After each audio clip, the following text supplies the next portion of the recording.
4 years, Sarah Miller believed her life in the Connecticut suburbs was perfect. Her husband, David, was a successful finance executive, and she was the devoted wife. But the facade shattered when she found a small, folded note in his car, a message that revealed not just a cheap affair, but a massive web of corporate crime and money laundering. David was planning to betray her, steal their assets, and disappear with his mistress. He thought she was just the housewife. He was wrong. Sarah was a former accountant, and she designed a meticulous, synchronized collapse that would cost him his fortune, his freedom, and his mistress, all at once. The quiet wealth of suburban Connecticut draped over the Miller household like a velvet curtain. Sarah Miller had built her life within that luxury. A pristine home, 2 children in private schools, and a handsome husband, David, a high-flying finance executive whose life was a blur of New York meetings and international travel. Sarah, a former sharp-minded accountant, had willingly traded her career for this picture of domestic perfection, a choice David often reminded her was for the stability of the family. But the perfection was a facade, and the first crack appeared in the least glamorous place, the glove compartment of David's meticulously cleaned Mercedes. Sarah, organizing the car before a family trip, found a small, folded piece of thick, cream-colored stationery tucked beneath the insurance papers. It was a note, scrawled in an elegant, unfamiliar hand. It didn't profess love, it was a terse, alarming instruction. D. Use the Cayman route for the Q3 transfer. She knows too much about the North Star deal. We need to finalize before the 15th. L. The first word that registered was she. Cheating. The certainty hit Sarah with the cold force of a physical blow. But it was the rest of the note that truly shattered her reality. Cayman route, Q3 transfer, and North Star deal were not romantic code. They were corporate finance jargon. And she knows too much suggested not a messy breakup, but a profound high-stakes threat. David's affair was intertwined with something criminal. Sarah realized she couldn't confront him. David was controlling and had an icy, aggressive temper when crossed. She needed intelligence, not emotion. She donned the mask of the oblivious wife, smiling through dinner parties and asking trivial questions about his business trips, while internally she was reconstructing her accountant's mind. Her first target was L. The signature was a stylized L, with a distinctive flourish. David's phone was locked down, but Sarah remembered his patterns. She waited for a night when David was working late in the city and accessed his hidden home laptop, using a rudimentary password she'd helped him set years ago and which he'd never bothered to change. She bypassed the initial login and found the North Star project file, a detailed plan for acquiring a competitor firm, a deal David had publicly dismissed as dead in the water. The file was riddled with references to offshore accounts and questionable shell companies, classic money laundering architecture. The next piece of the puzzle came from a discreet Google search. L was Lena Vasquez, the chief compliance officer at Titan Capital, David's main competitor. Lena wasn't just a mistress. She was a strategic operative, using their affair to gain access to David's firm's most critical secrets. David was committing corporate espionage and financial fraud, likely using the illicit funds to set himself up for a massive, secret divorce from Sarah. The traition was systemic, built on lies and greed.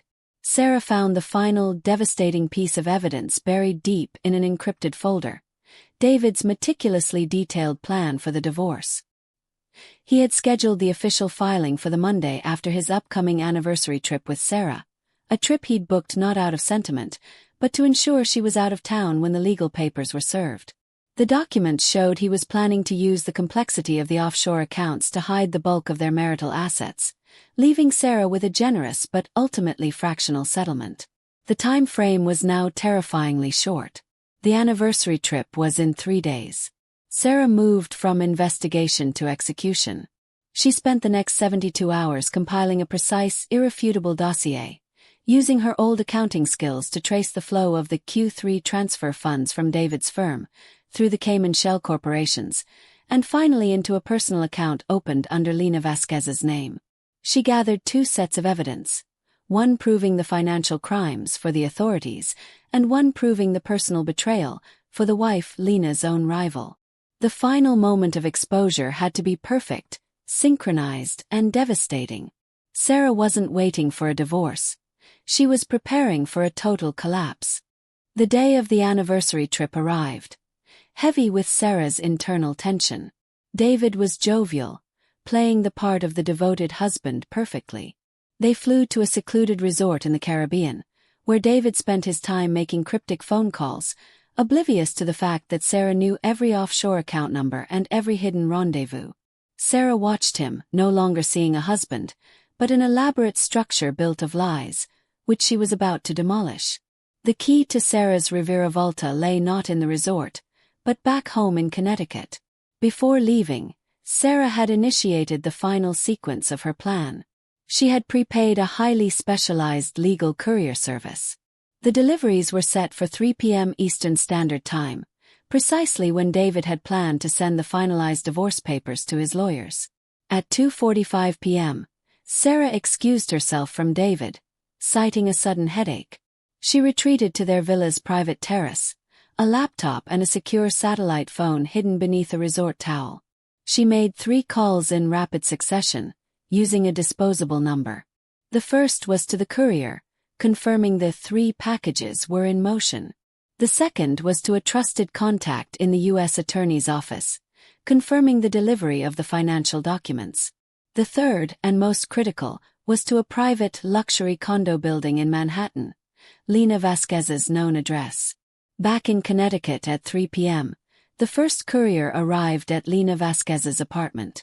The package contained Sarah's complete dossier on Lena's story with Tildo. Not just to David's wife, but to her own compliance firm. Sarah included photos, flight records, and a transcript of the Cayman route note. Crucially, the final item was a printout of the full divorce agreement David was preparing to file, detailing the meager settlement he was planning for Sarah. Lena, who believed she was David's future, instantly realized she was just a temporary asset to be discarded after the corporate espionage was complete. The second and third deliveries, containing the evidence of David's money laundering and corporate espionage, simultaneously reached the Federal Bureau of Investigation, FBI, and the Securities and Exchange Commission, SEC. The evidence was so complete, so forensically sound, that both agencies initiated immediate, synchronized internal holds on David's firm's assets. Back at the resort, David finally emerged, looking triumphant. He gave Sarah a strained smile. "I just finalized a major restructuring deal, darling. The company is safe.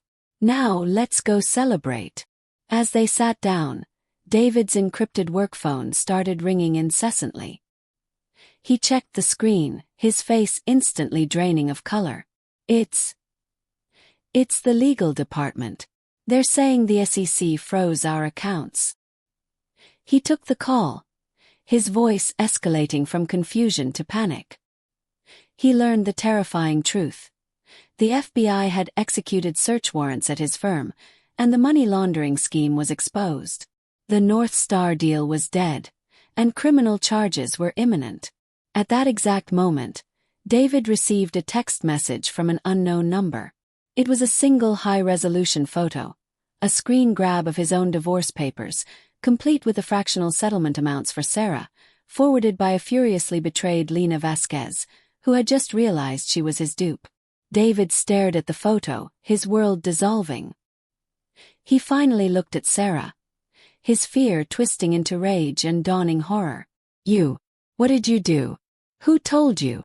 Sarah set down her cocktail. Her voice was calm, clear, and utterly devoid of the warmth he had relied on for years. "The truth was in your glove compartment, David. I just read the note. You see, I was an accountant before I became your wife.